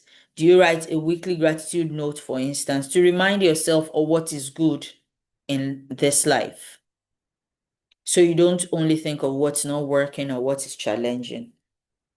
Please, pardon me, just give me a few more minutes and I'll be done. I know I promised to keep it within time. And then there's the place of boundaries. Do you have non-negotiable work windows, like the time block I talked about now? Do you actually have a time where you sit down and you're quickly, strategically, deliberately, intentionally working on your goals? Do you have that? Do you have a shutdown ritual? Do you have communication rules that protect your personal time and help you? Because I'll be frank with you, we think that it's selfish, but it's not. It's not selfish to protect your personal time. And if you're going to be able to produce results, if you're going to be that future-ready educator we're talking about, you must learn how to protect your personal time, how to set boundaries. Let's talk about professional growth pipeline quickly. If you learn and you don't use what you learn, you lose it. That's the simple principle of life. So create a growth pipeline for yourself. Once I learn, I apply immediately. A simple thing, a simple task, a simple habit, a simple routine, I come up with it immediately and I work on it. When it comes to your teaching in the classroom, how do you reflect on your children's work? How do you review their work? How do you tweak for the next cycle? You must have a plan for it.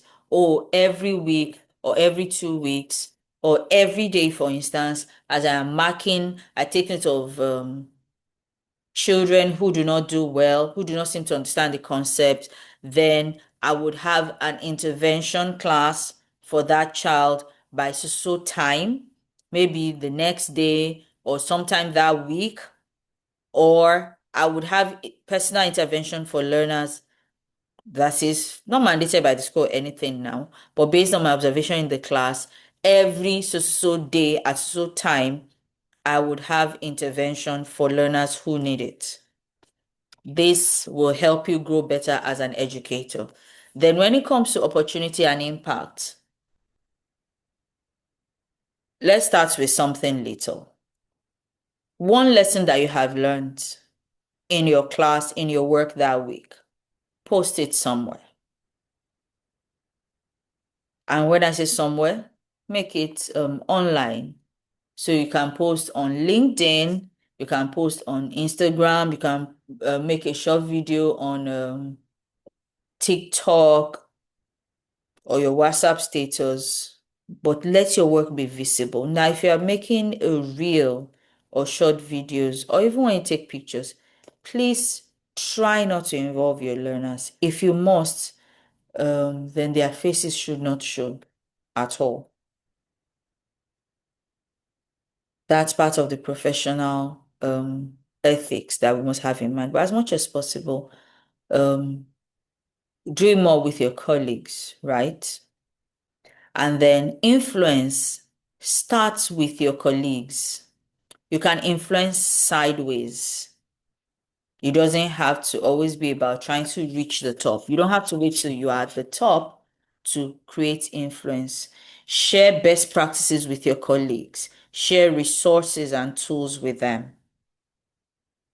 And then as we go on, we're also going to look at what's one monetizable income or outcome rather. Is it workshop? Is it consulting? Is it a course? Is it writing, either as an author or as a ghostwriter?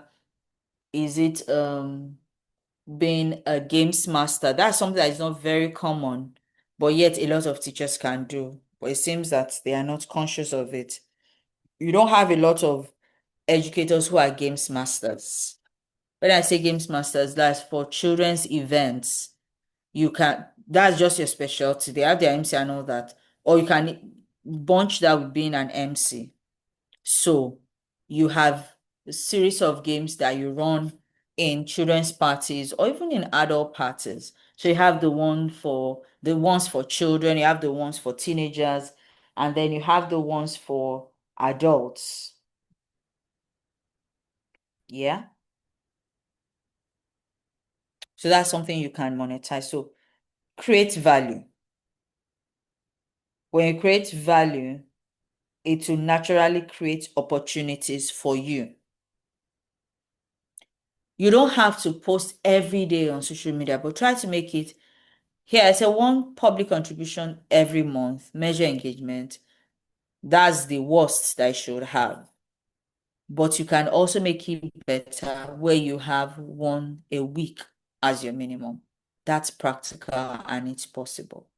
So let's talk about a success dashboard as I begin to round off. What's a success dashboard and why is it important? It gives you a visual check-in, right? And then it's evidence-based. You can always modify or adjust regularly. And how do you build it? Pick 4 indicators. We've talked about capacity, we've talked about growth, right? That's personal growth. Now, there's also a place of measuring impact. There's alignment. It could be health. It could be finance. Pick 4 indicators. That's 4 areas that you want to work on.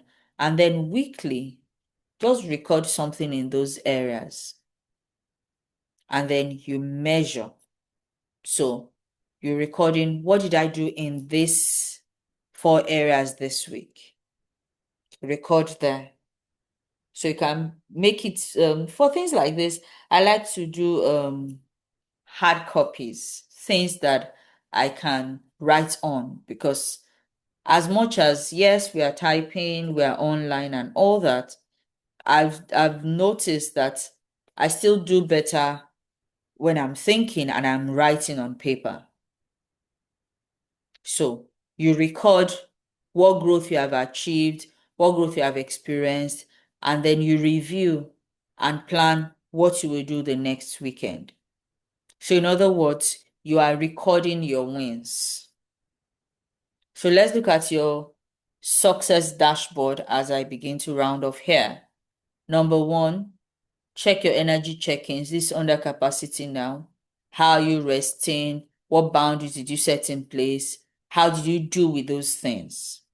When it comes to growth, what new thing did I learn? Did I practice it? What did I learn from it? What else do I need to work on? Where can I get better? If it's about impact, what progress did my learners make in my class this week? What feedback did I get from my colleagues, from the parents of my learners, from my boss, from my family, from all the different areas? What feedback did I get? And how did I work on it? What's one outcome that I have? For this, you can look at every 2 weeks, there must be something specific, something tangible.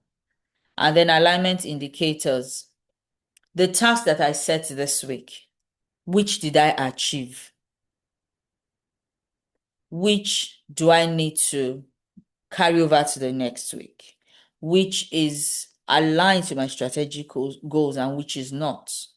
Do I need to change anything? Do I need to modify anything? And then when it comes to capacity, check your daily energy. Is there anything draining me? Is there any relationship that is causing a drain? Over 2 weeks, observe these things and see if there is a pattern, then work on it.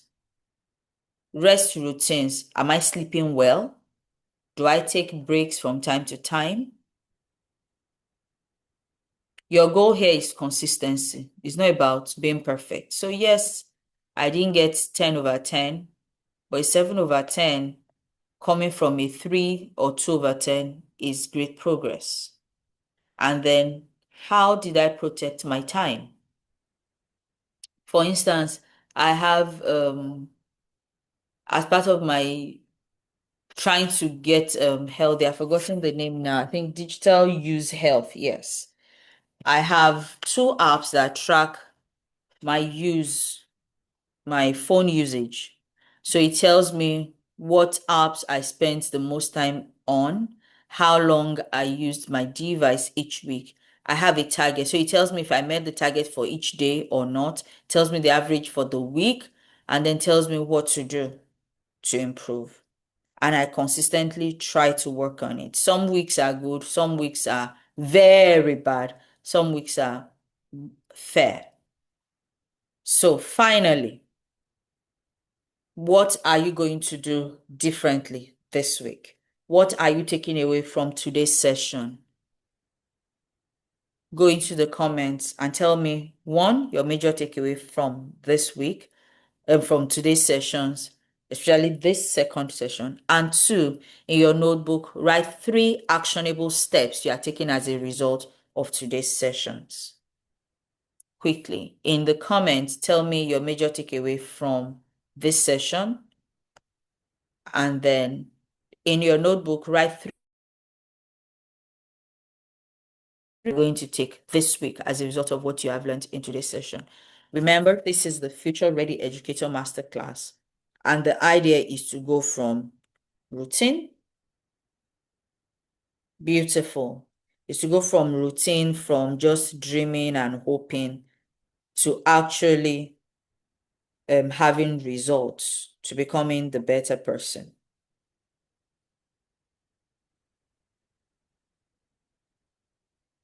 So yes, micro plan. That's Kelley's major takeaway. Somebody else, please share your major takeaway from today. Utilizing your trigger time. Awesome. That's beautiful.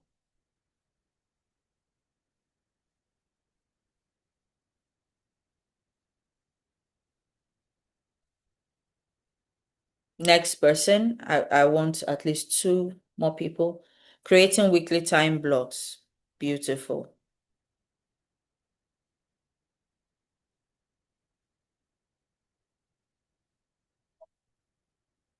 Yeah. Anybody else? Design your microsystem and ensure you set clear boundaries. Yes.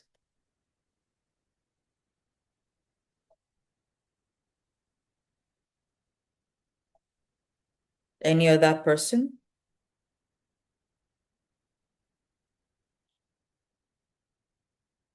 Do we have questions?